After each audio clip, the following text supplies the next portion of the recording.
Wild orcas swim up to 100 miles a day. Orcas have very strong family bonds and social ties.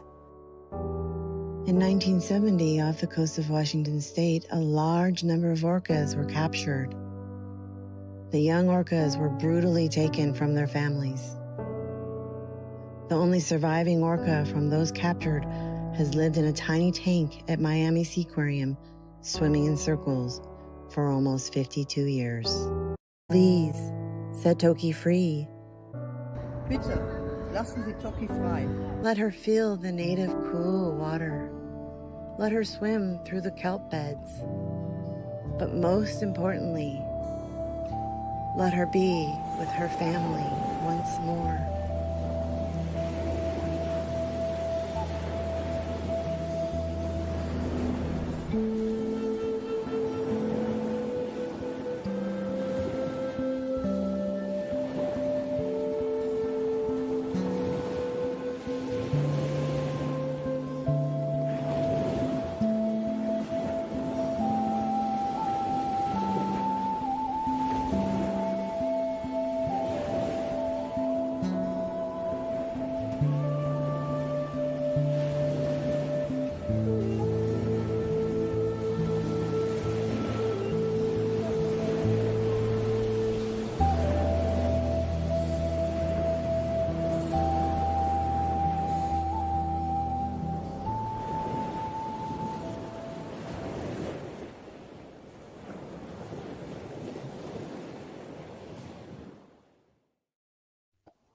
Hello, everybody. Good morning, good afternoon, good evening, wherever you're watching from.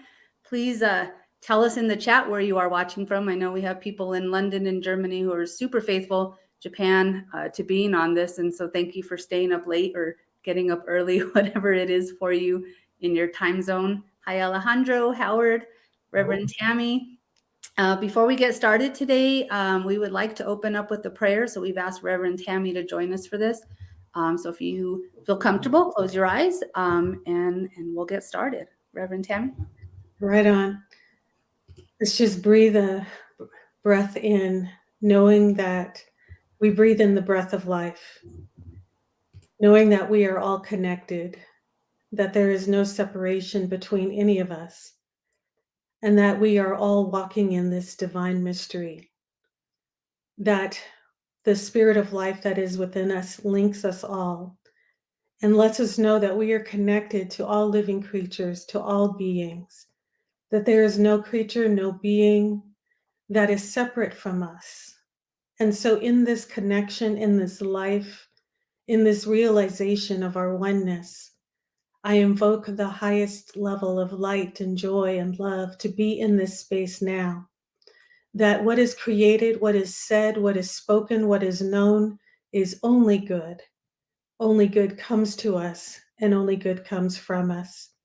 So I know that as we are in the space of creating a powerful intention and bringing our minds and our hearts and our love in knowing that the freedom of Tokite, that the freedom is available now and that it is even now manifesting and it is even now unfolding. So I call all of this good, call it perfect, and give thanks. And so it is. Amen. Ashe. And so it is. Thank you very much for that. I hear Mickey the cat in the back. Yes, Mickey the cat offers his prayers. To say his prayers too. Thank you so much. And I know you have to run, but thank you very much for jumping on and joining us, starting our show. Right on. Blessings, everyone. How's it going, Alejandro? Real quick, I just want to say hi to you. Hi to you. Hi to Howard, Garrett, and everyone who is behind TokiTV show. Yeah, today I wasn't able to go to Miami Seaquarium, but I was, working. Sometimes it happens, I am on call doing my deliveries, but always praying, and I got in my mind all the time, Lolita. I encourage everyone to keep doing, the same. Keep praying for Lolita. Keep praying for Ellie, for Reynel.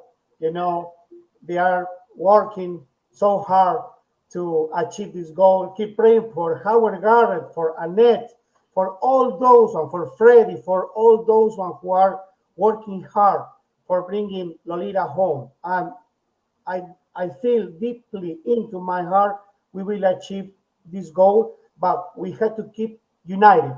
Yeah, just focus in the same direction. But Lolita finally will go back home. Thank you, Alejandro. You're instrumental in when you say uniting and in joining with people in prayer and faith and education. Really just remembering that she feels everything we put out. So putting out love. Can't stress that enough. Let's keep doing that. Being peaceful in our interactions, and we know that she feels our love. Thank you, Alejandro. We have a pretty good show coming up today. Professor Howard is back to bless us with his knowledge, and so we do want to thank that. I want to say real quick, we have a few people from Seattle and Georgia, Florida. We have Vancouver, Washington. I know we have Seattle. Thank you.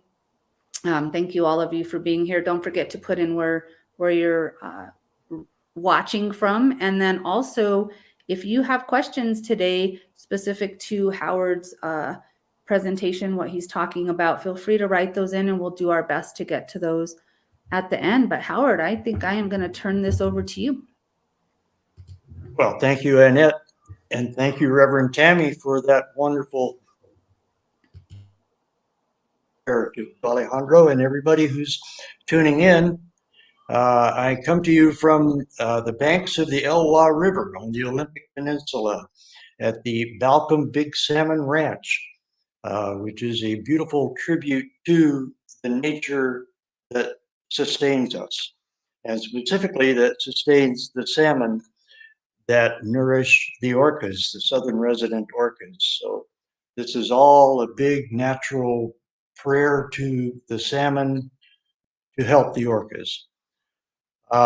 Unfortunately, today our neighbor did not get the memo that we're having a TokiTV studio here, and they started a slash fire of, I'm not sure what it is. It's out of sight, but the smoke is not. So it's coming right across the view.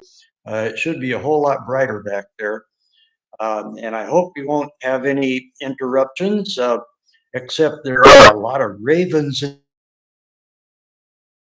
the trees every now and then. If you hear a quack, quack, that would be a raven.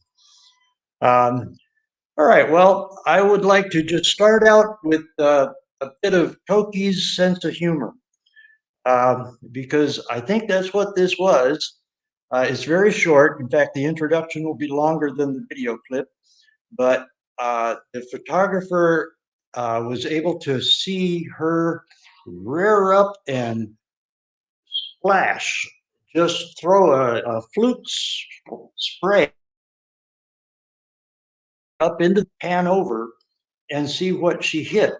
And what she hit were 4 Sk'aliCh'ehl employees in their blue shirts, and they had been standing there over the rail and kind of chatting and ignoring her. And so I think she got their attention. And then she pops her head up to look at her good work. So can we play that short video just for fun?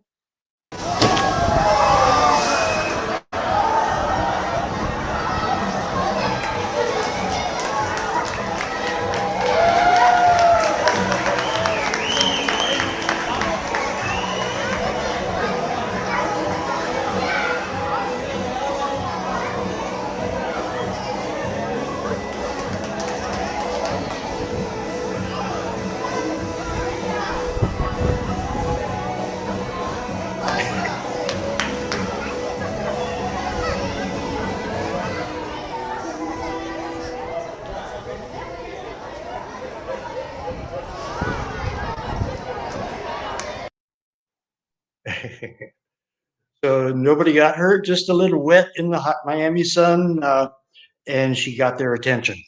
So that was fun. It shows that she's got a lot of spirit, and she has a lot of situational awareness and sees a chance to do something and can do it. Next, what I'd like to show you is on a completely different topic. We're going on a tangent here. Our NFT. This is a Cardano NFT, and NFTs have a very bad rap because most of them use a blockchain. Thank you, Annette. There we are. That uses massive computational power and is a very big drain of electricity. Cardano NFT is just one of those. So it's from a NFT company called Endangered Empire, and they have embraced the Toki campaign, and this is one of their NFTs of what they're calling the Angry Orca series, which are just whimsical cartoons. And this was specially made for us, and as you can tell. So it's got the mountains in the background, it's got the Retire Lolita, and it's got the Orca Network logo, and the whistle because she's turning the tables and now she's the trainer. So I just wanted to show you that. We haven't decided what to do with it. When you own an NFT, you can do things with it, but I don't know what that is yet. I'm entirely new to this whole world of NFTs, but I just wanted to show you this great little cartoon. So now for the more, I don't know, serious part of the program, I sense and I hear from a lot of people that there's some, eager anticipation, if not frustration, and maybe a little time since the press conference of March 23rd announcing a veterinary exam as the first step, implying there are other steps to come later, but we need to get that first step. That's absolutely the case. But that's been a while, and there just hasn't been any word about what's happening, except that, yes, they're being assembled. They have been invited. We don't know who or when that will happen. So there's been a lot of silence. There really haven't been any kind of updates. So I want to try to at least give my guess. I mean, we're left to speculate on what's going on and why the delays, if it is a delay or if this is inevitable. And this is not meant to point any fingers, name anybody. I'm talking about sort of a big scale social phenomenon here. And to do this, to proceed, to accomplish what we want to do, to do even the medical examination, and then the next step. And we hope and pray that will be that she will go assemble a team. You need to put professionals together that have a lot of experience with helping, handling, taking care of, feeding, training orcas. And that's a select population of people. It's certainly not everybody, but we need those people to help out. That's how it was with Keiko. That's what was needed was professionals from the field. That's absolutely true. And there is a kind of a belief system. We've run into this for decades. We were at the ground floor of the whole Keiko project and kind of not butting heads, but sort of, feeling the aggressive opinions of a whole lot of people who said this can't be done, it shouldn't be done, it's a pipe dream. He's been in captivity. I mean, it's the same arguments. Been in captivity too long, too old, doesn't know how to catch fish, will be shocked by return to the ocean.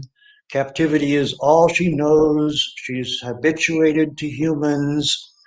It will never work, and the agencies will never let it work, the permitting agencies, because they believe those things. And so it's very discouraging. And what I worry about happening now is that those professionals that are needed to be hired to be a part of this program, to carry out the transport, all the preparation, every step of the way, and it's all protocol. I mean, it's not like this has to be made up exactly. It has to be tailored, of course, for her. But how to do it, I think they're worried about heading into that headwind and feeling the barbs and arrows of their peers, their colleagues, who will tell them they shouldn't get involved, shouldn't even talk about it. It would be bad for their reputations. It would be bad for their careers. I think that is why I'm just guessing here. Again, I'm speculating in the absence of any real knowledge of how this process is actually working right now. But I think that's why it's really hard to get a team together and to be able to say when there will be even the first step, even the medical examination, maybe. Although, as professionals, all they have to do is do their job as medical and pathological experts to go in and examine her. That may be a part of the people who are willing to associate and identify with a program that involves returning a long-term captive whale to her native habitat. It sounds like the obvious good thing to do, and yet it is a subject of great controversy. I'll put it that way. And I think that is what is holding it back. And again, I'm not saying this is true of anybody. I don't know of anybody in particular that is involved in the project that has those feelings. I'm just sort of assuming that when they reach out and try to recruit team members, help for the whole program, that's what they're running into. And that causes some delays. So people ask, well, what can we do about that? Well, what I do is try to just spread the word, and every chance I get to say that she is capable. She is not geriatric. She's not decrepit. She's not, ill, and that she has her wits about her, that she still has her knowledge, her cognition, her memories. She still is able to see what's going on and be able to go home and will be very happy. It'll be familiar to her. So I just want to, encourage people to make that case, help dispel that negative belief system that she can't do it. She's too old. People are drastic about it. Sometimes to say, "Oh, kill her," or what part of it will, cause any harm. But anyway, so try to dispel those myths, in general, with anybody you meet, or write to people and ask them, get engaged. The hard part is to interact, to be able to say things and get answers and have a discussion that is fact-based about recent science and about what we know about orcas. Okay, I guess that's that little rant. And so now, just to sort of further the process of seeing what might be involved in the first step, and that is the medical and behavioral examination, I'd like to present Keiko's thorough examination. Okay, let's see. Can I scroll that now? I think I need to share screen and bring up mine so that I can scroll it. Oops. Let's see. Share screen. Okay. Well, now it doesn't show me. Oh, there we are. Yes. All right. Oh, there we are. Can everybody see this? Let me go up to the top. There we go. Is that visible to Yes. everybody? Okay, Yep. great. So this was top of the line. These were the absolute ex-veterinary medicine for orcas, as well as pathologists. These were, the people that the marine parks hire and that the agencies depend on for their, expert information. You can see the names right there. This was Keiko in Keiko's team of examining professionals in 1998 before he went to Iceland.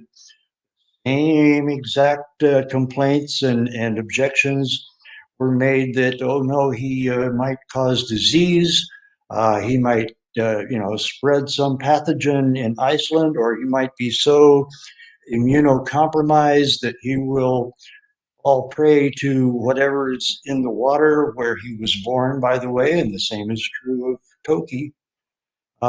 So this was the panel that was assembled to examine Keiko at the Oregon Coast Aquarium. And this is a very good model for what I hope is about to happen for Toki. Of course, I don't know what plans are. I don't know if there's, some updated methods that they may employ, but this is what was done for Keiko, and I think they were the absolute creme de la creme of medical examiners at the time. So APHIS, the Animal and Plant Health Inspection Service under the USDA, which administers the Animal Welfare Act, they're the ones that send out the reports on whales, on marine mammals in captivity. So they were asked to facilitate the formation of an independent panel. The panel included veterinary experts, including a virologist and immunologist, as well as 2 veterinary clinicians, a behaviorist, and an APHIS representative as a facilitator. It was a full team. I mean, they had every base covered. So then they go into his history as they know it in terms of any ailments, any diseases, and then their methodology. And they basically conducted the generally accepted routine medical testing, including a complete blood count and chemistry profile. So, that's the recipe for success right there, is you examine. And of course, she is very accustomed to accommodating the testing. She'll provide samples of everything, and she knows how to do it. She's done it on almost a daily basis for over 50 years. So the panel relied on the medical and behavioral records. So of course that will be needed too, will be the historical records. And then more about Keiko in particular. And here is sort of the method, what they did: blood, serum, and buffy coats. I'm not sure what buffy coats are. Anything to do with a vampire, I hope not. Samples were subjected to vigorous viral isolation and or viral antigen testing for 49 antigens. That means diseases, pathogens, including 33 serotypes, blood types of calciviruses, oceanic and non-oceanic, marine species. I mean, they covered every conceivable possibility and tested for it. Herpes virus, rotavirus-like virus, entovirus-like virus. I mean, they looked at everything that they could think of, and they found there were no isolated. And of course, this takes time. I mean, that's a lot of lab work. Every one of those is a separate lab examination. They can take, weeks sometimes to get results, but they took their time, they did it right, and they got the result that there were no viruses. And also no stereotypic or destructive neurotic behaviors like headbutting or staring into the walls or swimming or other behaviors were observed. And I am confident that Toki will show the same results, the negative results of none of those stereotypic or destructive behaviors. She has not been seen that I know of. Of course, we only get short glimpses, but she always seems completely situationally aware and responsive to trainers and to voices that sound affectionate, that she can trust. She's very aware of her surroundings, and I just don't think she withdraws into these neurotic states like other whales sometimes do, including her one-time tank mate Hugo. And mentioned that Keiko was provided with enrichment devices and interacted with those, and high-powered water jets, and very much the same thing that's provided for Toki. So Keiko had no behavioral problems. In spite of a whole lot of negative expectations that were foisted on people and on the public at the time, that he's just so habituated that he's just going to withdraw and go into these kind of repetitive stereotypic behaviors. But he didn't show any of those, and I don't think Toki has any of those. Of course, that remains to be determined by the professionals, but I haven't seen any sign of that. So the summary is no current indication that Keiko is ill. Can we make it any more clear?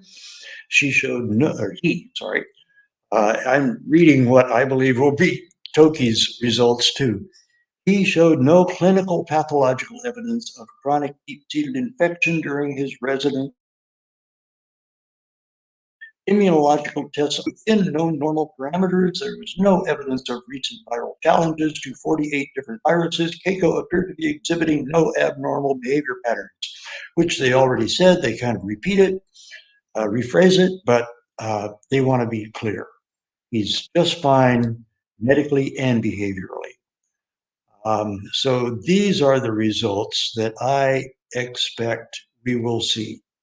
There needs to be follow-up testing, and they recommend that there be a clear line of authority to oversee, in that case, Keiko's medical treatment and overall care and nutrition and everything.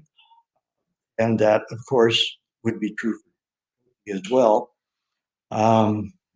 And they go on to offer some observations and some recommendations. But this does clear up that confusion that is out there in the public that, or Toki's case, she has just been captive for so long that, she's ruined, she's gotten all kinds of human diseases or whatever. Well, we can test for that, manage that. Okay, now let's see if I can unshare. I don't really see where that is right here. I took it off for you. Okay, good. Thank you. Hey, Howard, Christina Mully just sent me over a picture. I just want to, since we're talking about Keiko, I want to show, she said she took this picture right before he left Oregon. Okay. You look good. Yeah. Hi, Keiko. He was so interested in the people around, especially the kids. And, somehow he knew what a camera was. And he would come around and look for cameras. I visited him in Oregon a couple times, and he was just so special and so tuned in, so attentive. It was just a wonder to behold. So now let's see, how's our time? Well, I think we have time for a quick look at a letter that I wrote in 1997 to the then mayor of Miami-Dade County, Mayor Pinellas, because it's like Groundhog's Day. That letter, showed that we had the same concerns and the same answers, basically, back then. So let's see if I can share that letter and just really quickly go through that. Well, now what's it say? It says stop screen. I don't want your screen. There it Your goes. screen. Good, good.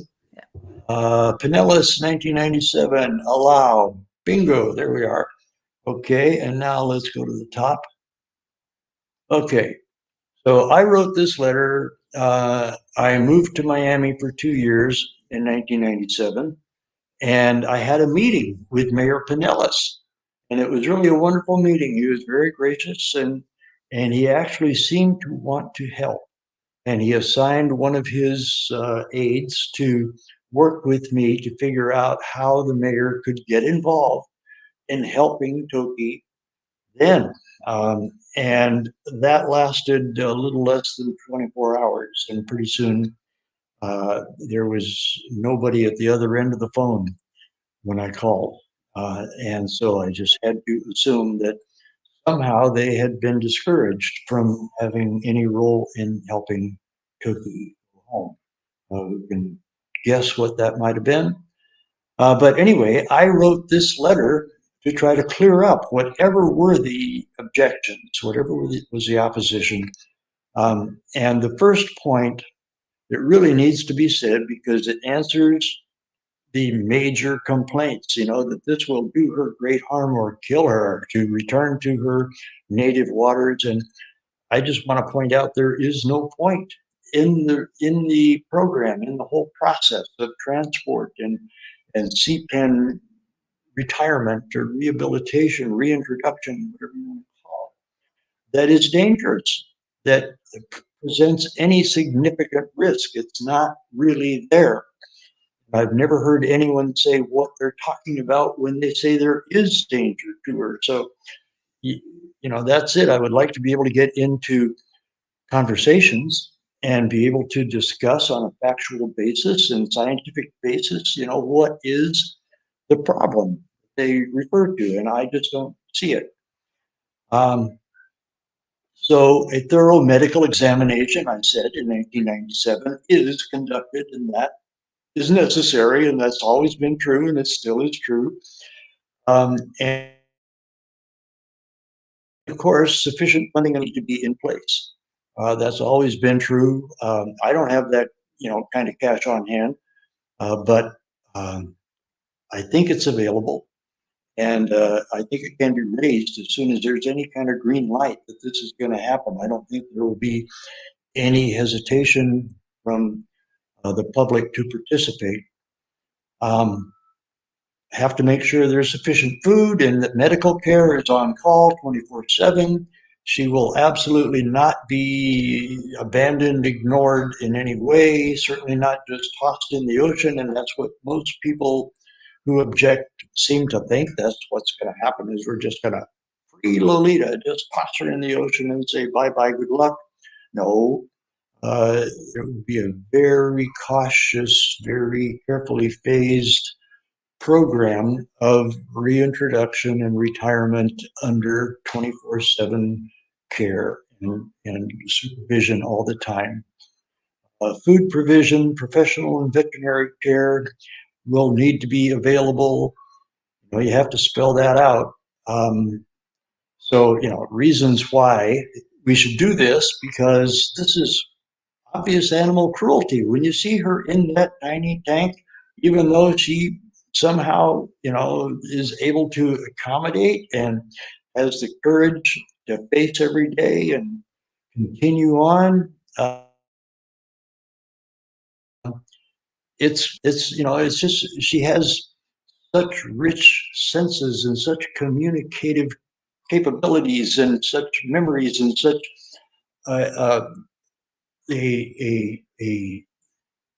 vibrant mental life, that to confine her to something that has no features, just the same old concrete walls all the time, for 50 years, I mean, even for, one day is cruelty.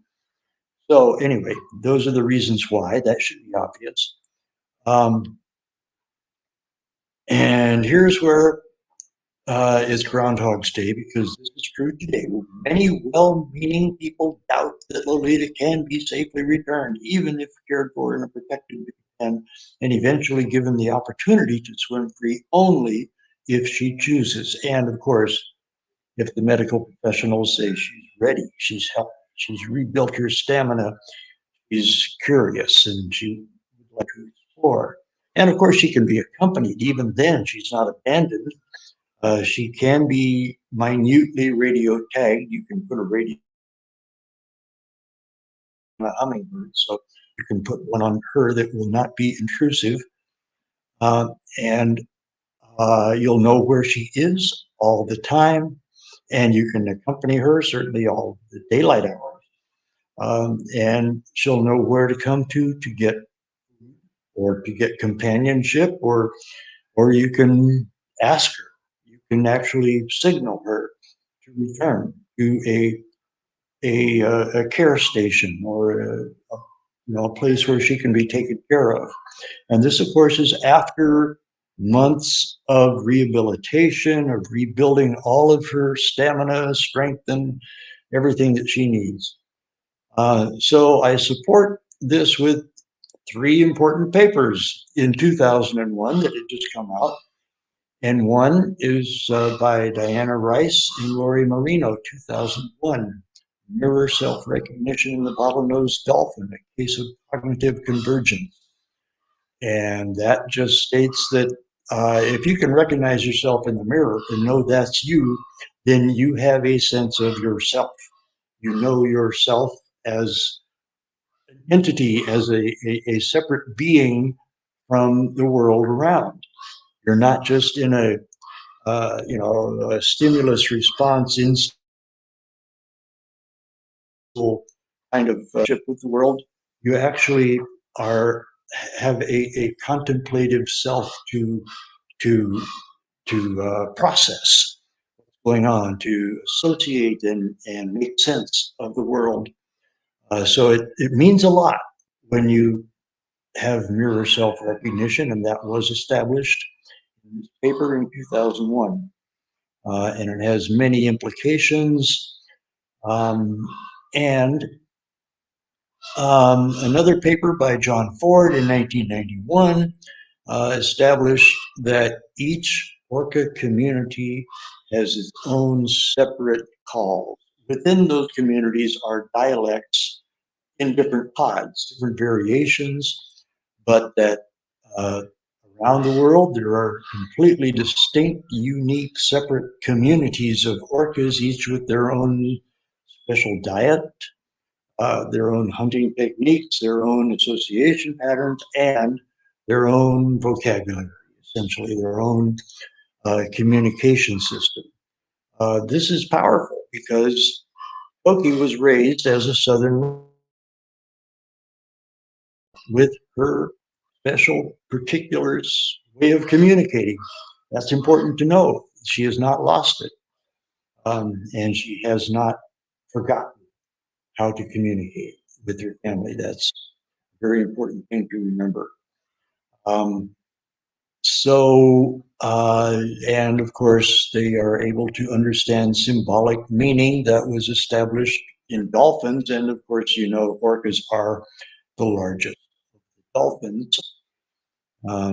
And so I try to just sort of present the science, the facts behind our thinking.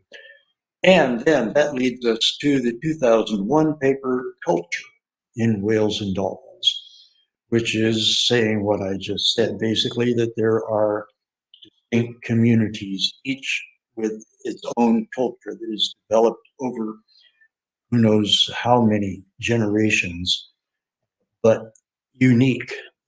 So each has their own set of everything, behaviors, communications, prey, specialties, and hunting techniques, foraging techniques, whatever it is. And they say in that abstract of that particular paper that the complex and stable vocal and behavioral cultures of sympatric, that means in the same habitat, So even though they cross paths and they're certainly fully aware of each other, for instance, the big transient mammal-eating orcas and the southern resident salmon-eating orcas certainly know about each other, but they maintain their cultural integrity always. They do not blend with the others. They stay unique and intact. And that has no parallel outside humans and represents an independent evolution of cultural faculties. That may seem, like a scientific scholarly way to put it, but basically it means, we have our cultures and they have theirs. So what that means is she can communicate with her family, and she has maintained her cultural identity, and she will be able to share their vocal traditions. So, well, I go on to sort of counter the arguments. So, she does trust her trainers. She builds relationships. If they're good to her, she'll be good to them. That was shown with the clip from 1996 with the trainer Marcia Hinton, who says that Toki was her best friend. And Toki would look into her soul. I mean, they had a very close bond. And yes, she does build those bonds. I think that's a part of her culture and her nature. But it doesn't mean that she is then tied forever to that she is so habituated that she's unable to build new bonds, especially with her own actual Orca family. She has not lost her ability to hunt fish. That could be tested, and it was tested once with a couple of other whales in California back in 1993. These had been captive for 24 and 13 years. So the researchers put in some live fish, and the two orcas echolocated on the fish and caught them and ate them within minutes, even after long-term captivity. So that's a skill that doesn't go away. And she was about 4 years old when she was captured, and orcas are catching their own fish and eating them in their first year. So she had probably 3 years of practicing that skill. So she knows it. She can do that. I can go over more and more of this. It just is to answer those objections. There are answers to all those objections come up, no matter how aggressively they're stated. They can be answered, and that's why we need, calm conversations to be able to make these points. So Keiko showed his competence after 23 years in captivity when he traveled over 900 miles across the during 6 on his own in the North Atlantic in the summer of 2002 and arrived well fed. So, okay, I think there's no further rationale for her continued captivity.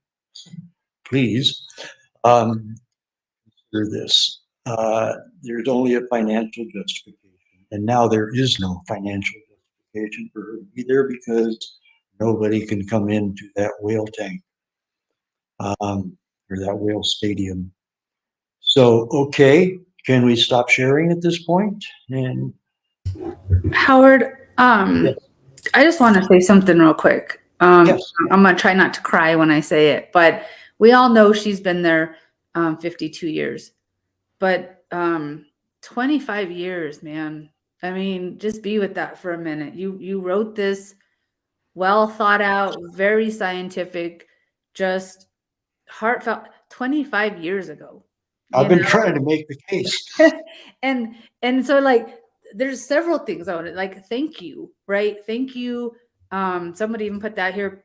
Like thank you for who you are and what you've been. And also shame on the people that said they were assigning someone and did nothing. And that disappeared. I just 25 years that we could have been in this space 25 years ago. And so gosh, I'm I'm floored by that.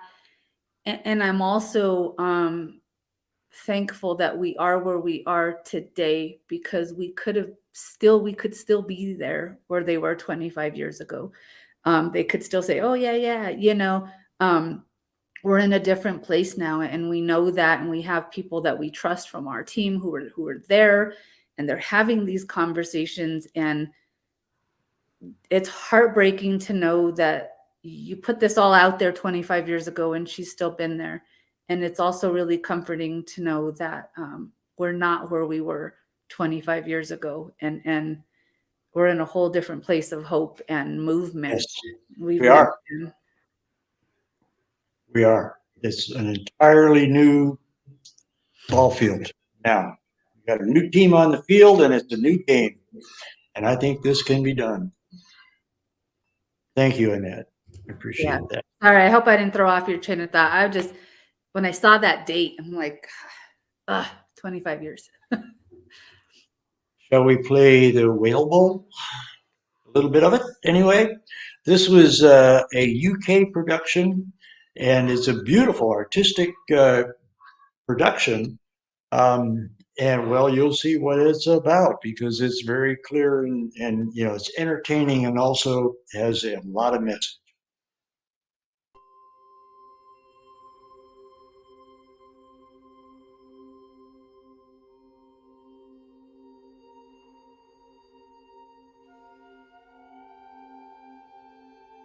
Once upon a time, in the waters of the Sk'aliCh'ehl Sea, lived a family of Orca, wild, happy and free. Fathers, sons, mothers and daughters, swimming together, their home in these waters. Each day was spent jumping, playing and fishing, exploring the ocean together. But one Orca was missing. Far, far away, 3,000 miles to be precise, swims one lonely Orca in a tank just 4 times her size. Confined to this space, she lives here alone, but at just 20 feet deep. You can't call this a home. But how did she get here so far away from the sea?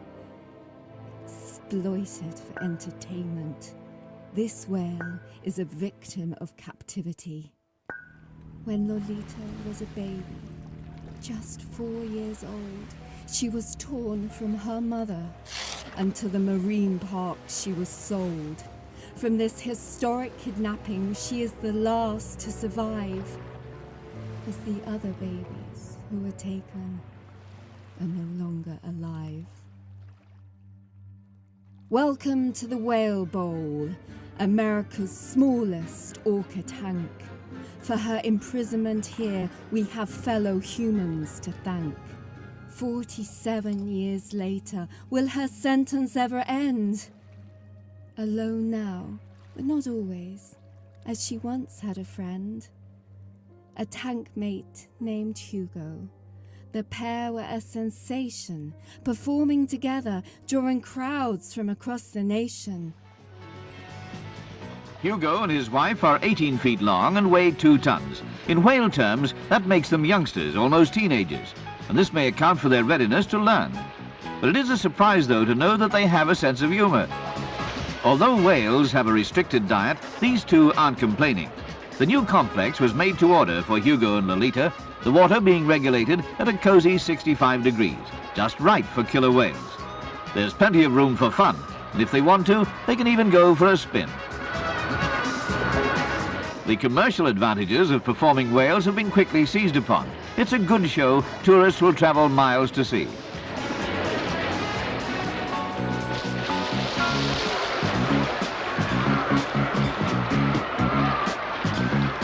If whales can laugh, these killers are killing themselves. But do not let this illusion fool you, for it is all just a show. The truth behind their story, I think you must know. Back, out of sight, where the public couldn't see, Hugo was going mad, driven crazy by captivity. Again and again, he would hit his head on the side of the tank, stereotypical behavior, until his mind simply went blank. A brain aneurysm was the cause of poor Hugo's death from the constant head impact until he took his last breath. 37 years later, almost every day of the year, Lolita performs so we humans can cheer.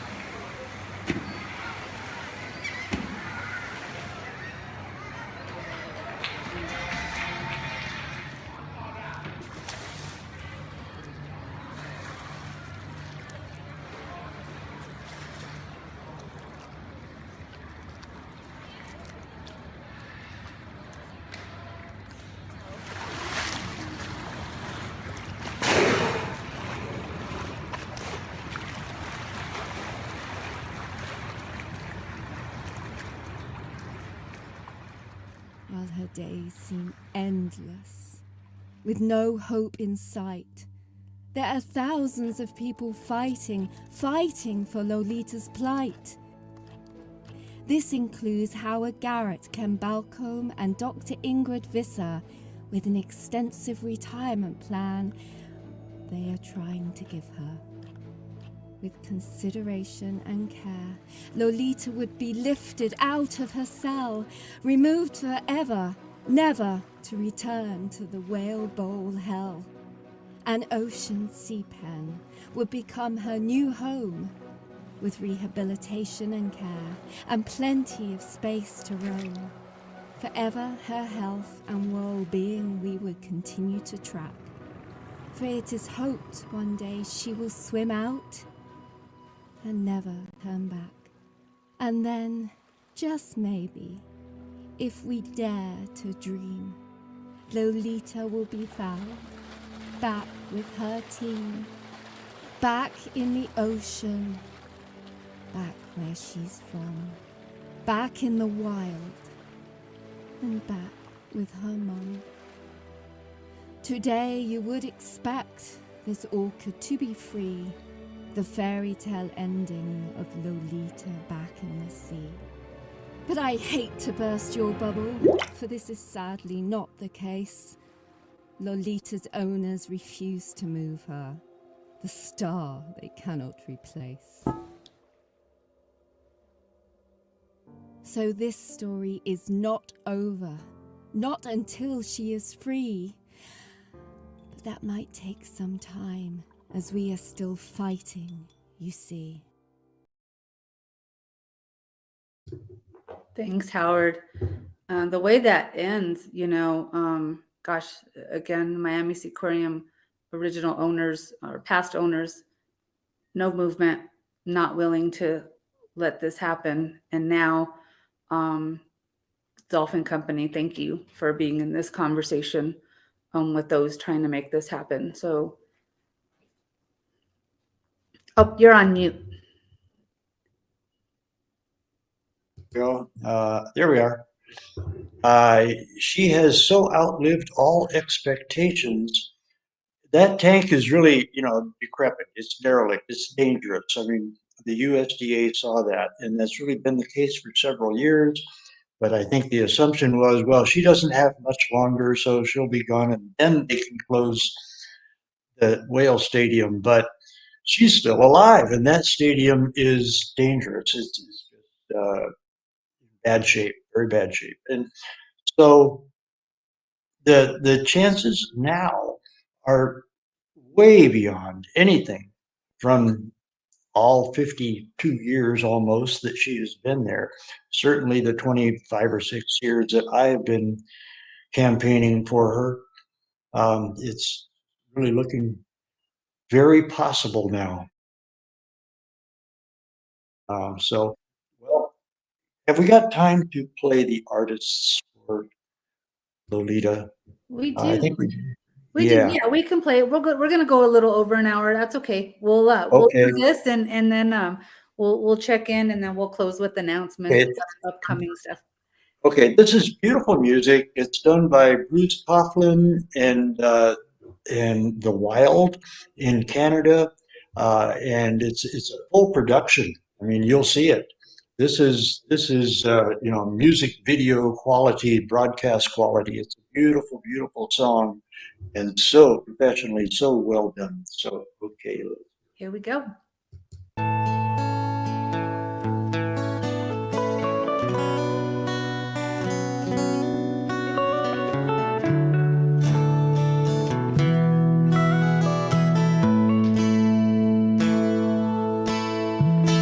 45 years is a long haul, trapped inside these prison walls.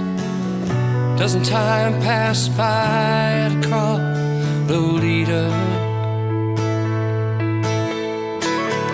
Can you tell me what was your crime? Lock you away from all of your kind, lost and afraid for such a long time, Lolita. Bring Lolita home, bring Lolita home. If you knew all she'd been through, leave the girl alone. Sing Lolita home, sing Lolita, sing Lolita home, sing Lolita. She's been gone way too long. Bring Lolita home. They stole you away from paradise. They sold you for a ticket price. But people can be cold as ice, Lolita. Out there your family still waits for you, far and away from this pent-up zoo, where people point and they laugh at you, Lolita. Bring Lolita home, bring Lolita home. If you knew all she'd been through, just leave the girl alone. Sing Lolita home, sing Lolita home, sing Lolita. She's been gone way too long. Bring Lolita home. Help is coming, though the hour is late. Save you from your twisted fate. Storm the walls, tear down the gates. Bring Lolita home, bring Lolita home. If you knew all she'd been through, just leave the girl alone. Sing Lolita home, sing Lolita home, sing Lolita. She's been gone way too long. Bring Lolita home. Sing Lolita home, sing Lolita home, sing Lolita. She's been gone way too long. 45 years is a long, long haul, trapped inside these prison walls. Doesn't time pass by at a crawl, Lolita?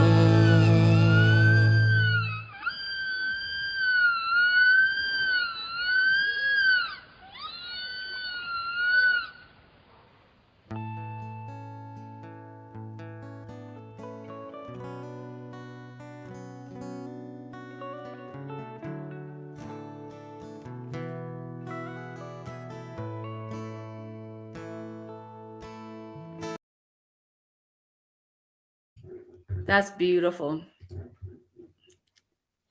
You're on. Wow. Oh, there we go. You were on mute. I just want to tell Okay, well, People couldn't Yeah. see you and Alejandro during the video, but I saw you guys and they were dancing. I just want everyone to know that. There's some I good was. dancers here. My head was dancing. It was awesome. Yeah, that is just such a beautiful song, and it says so much. Thank you, Bruce Coughlin and the Wilds, and Nolan Murray, and all those who were the musicians who made that happen. And that pretty much brings our TokiTV episode home too, unless we have some conversations here. Does anyone have anything they want to talk about? We have a few questions, but I think I might ask that you maybe do those after.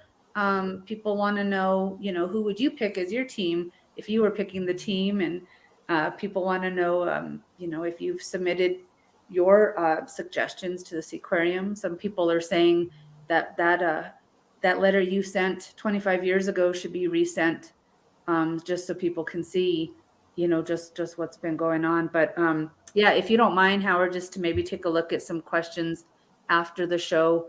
Alejandro, I want to see if you have anything you want to share before we go to our upcoming announcements. No, I was thinking of maybe the whale sanctuary are working on it. Maybe they just are picking the bets. What do you think about?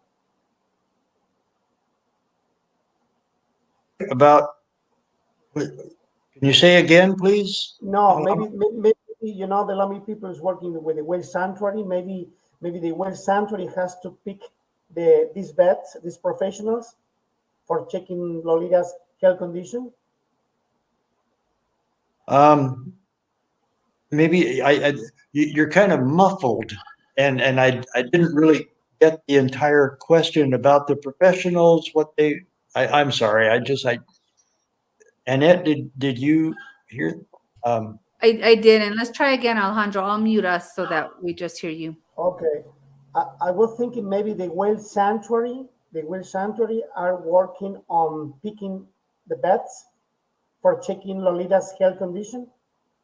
I agree. They may just be taking this long because they want the very best, the top of the line, the highest quality professionals to do that, which is the way they did it with Keiko.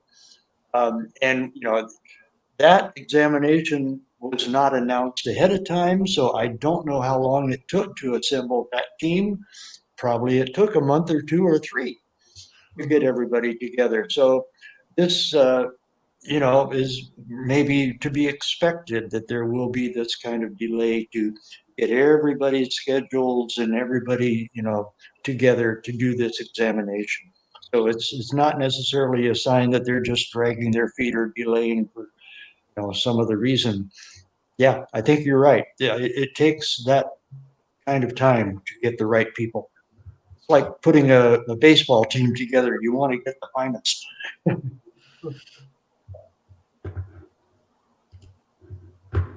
All right, and someone says they may be giving Toki a chance to get better as well before checking her.